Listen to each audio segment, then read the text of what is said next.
Now, a short time ago, the World Health Organization declared the outbreak an international public health emergency. Across the country, at least 21 million kids now home from school.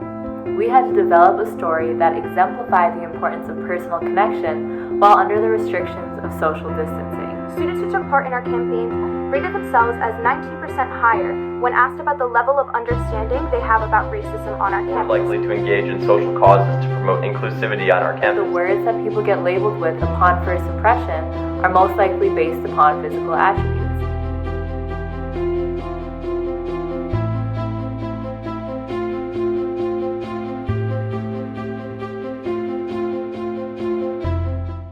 Our campaign, Connect to Protect, sought to combat microaggressions that could lead to targeted violence by creating an environment of inclusivity. We accomplished this through social media initiatives, trivia nights, and inclusivity challenges. Overall, we garnered 180,000 media impressions and increased participants' awareness about targeted violence in our community. Our campaign, Connect to Protect, is an initiative aimed at reducing targeted hate and school-based violence through inclusion. It encourages students to embrace positive labels by fostering a connected community. We aimed to educate students on topics related to racism, targeted violence, and inclusion. We chose to address the issue of racism, as based on our preliminary research, the majority of Hopkins students reported that racism is the most prevalent issue on our campus. We chose the silent majority as our target audience. This is because our research showed that the majority of students already had a set opposition against targeted violence. However, very few of them were involved in prevention strategies. 72% of the students surveyed said that they had a role to play against targeted violence. But 78% of these students were not currently involved with fighting for a cause related to targeted violence. We believed that we could shift their mindset and encourage them to take action against targeted violence. We chose the uncommitted population as our secondary target market because we believe that with a successful campaign, we could encourage them to change their mindset. We then conducted further research on our audience to produce the most successful campaign possible. We conducted our preliminary research through 3 tactics: a pre-campaign survey, in-depth interviews, and a focus group. Our pre-campaign survey results demonstrated that over 80% of the students rated themselves as 7 or higher on feeling included, with 1 being not very included and 10 being very included. However, Black or African American students had a much lower average rating of 6.7. Additionally, 55% of the students indicated that they fear hate-based violence. In the in-depth interviews, students believed that the diversity of the Johns Hopkins campus makes us especially susceptible to school shootings because a lot of school violence has hate-based motives against minorities. Many students also indicated that they currently do not participate in activism because they believe these events have low success rates. Finally, during the focus group, the majority agreed that there are few incidences of targeted violence at Johns Hopkins, but there is a large presence of microaggressions, especially relating to racism. Therefore, it became clear to us that our campaign would combat microaggressions relating to racism. We used the results of our preliminary research and applied them to all of our tactics for the campaign, including our social media, the advertising messaging, and the campaign strategy and implementation events. We created a 360 comprehensive campaign, ranging from social media challenges to video initiatives to events, in order to address the issue of microaggressions. The insight that drove our campaign was this: allowing small acts of microaggressions here and there can create a snowball effect, leading to greater acts of mass-targeted violence. A prominent source of microaggressions is stereotypes that are formed upon first impression, often relating to physical attributes. Therefore, we can drastically mitigate rates of microaggression, slurs, and hateful words by fostering an environment of connectivity. To illustrate this idea clearly, we developed the Labels campaign. The Labels initiative was primarily illustrated through our video advertisement. When creating the video, we faced a unique challenge. We had to develop a story that exemplified the importance of personal connection while under the restrictions of social distancing. However, with the insight that coronavirus has surfaced and normalized stereotypes, we were able to communicate the idea that the words that people get labeled with upon first impression are most likely based upon physical attributes and can then lead to dangerous stereotypes that can initiate targeted violence.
So as you can see, we were cleverly able to communicate the importance of connecting to prevent against targeted violence, all while remaining sensitive to the world's most current issue at the time of coronavirus. To bring this message full circle, we had students on Instagram post a story with a word they think represents something positive about themselves that people can't usually see. This was the Positive Labels Initiative. So, for example, we had students say, "I am a good listener, I am a good friend," etc., which allowed students to show their peers how they view themselves beyond physical appearance. The Connect Protect website was a home base for all of the different moving pieces of our campaign. From the About Us page to the checklists and blog posts to information about virtual events, everything we created for this campaign lived on this site. Our landing page highlights the most prominent aspects of our branding and mission for the website and campaign. Our website was developed via Wix.com and connected to Google Analytics so we could track our progress throughout the campaign. Our website resulted in a total of 1,200 impressions. We found this statistic significant considering all of the content that was put on our site was mainly delivered to our audience via other platforms like social media due to the coronavirus. As mentioned, the website featured 11 content pieces. This included 6 blog posts related to different aspects of targeted violence, 3 informative checklists about our campaign, and 2 BuzzFeed-style quizzes, with results that show everyone that they have the ability to be inclusive. After hearing the announcement that our campaign would be moving to a virtual setting, we had to come up with ideas for events that could still keep our audience engaged. We spoke with our friend Stephen Walsh, a Hopkins alum who runs his own trivia sessions via Zoom, and realized that we could engage our classmates and teach about our campaign through the fun trivia events as well. During implementation period, we held trivia sessions each week on the Kahoot platform, in which students could join and compete for fun prizes like Amazon gift cards and Apple AirPods. The trivia content included questions specific to our campaign, race history at our university, as well as some fun pop culture questions to lighten the mood, as many of our questions contained heavy content. Promotion of trivia occurred mainly through Facebook, where the events were hosted and shared. Each student in the class also changed their cover photo to a Connect to Protect shield to generate awareness for the campaign. Facebook is extremely popular at Hopkins, which explains the 58,000 impressions achieved here. Another major social media platform on our campus is Instagram. This was used to inform and interact with our audience, mainly through our theme of labels. Examples of this include the Labels interview series on our feed, where we dug deeper into the labels featured on our video. In the end, these efforts resulted in 54,000 impressions.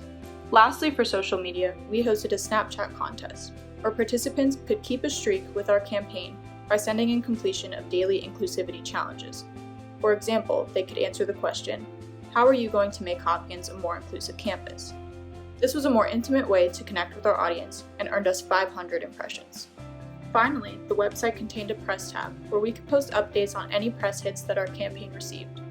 Our 3 press releases and press kit landed articles in local, national, and international outlets, such as Kahoot.com and the Johns Hopkins Twitter page. Press earned the campaign a total of 65,000 impressions. Our post-research results demonstrated a change among students who participated in our events. Students who took part in our campaign through tactics such as trivia rated themselves as 19% higher when asked about the level of understanding they have about racism on our campus compared to when previously surveyed.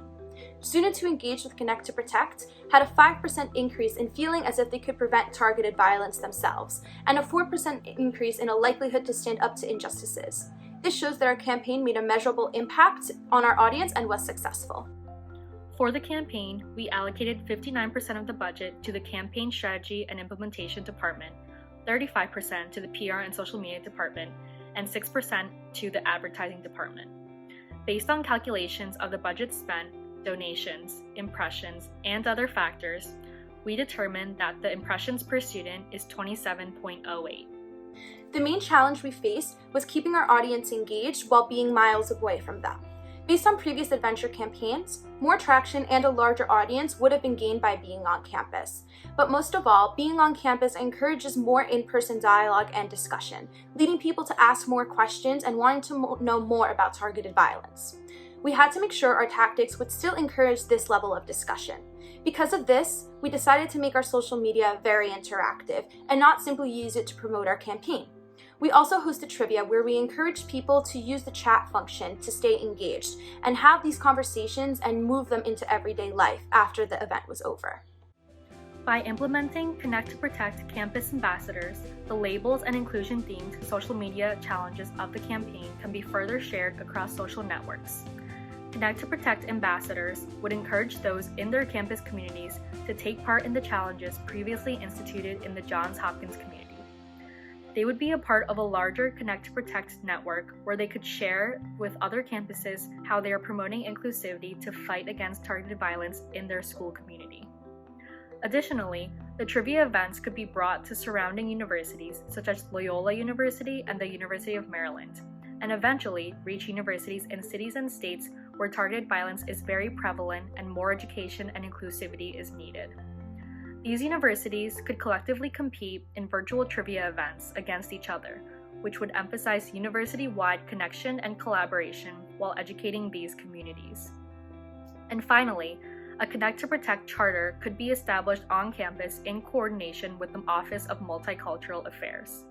This charter would focus on the inclusion of minority groups and the mitigation of targeted violence and acts of microaggressions toward underrepresented individuals. This charter would implement the tactics and messaging of our campaign while connecting with minority individuals to garner a greater reach and personalization. Thank you so much for taking the time to listen to our presentation.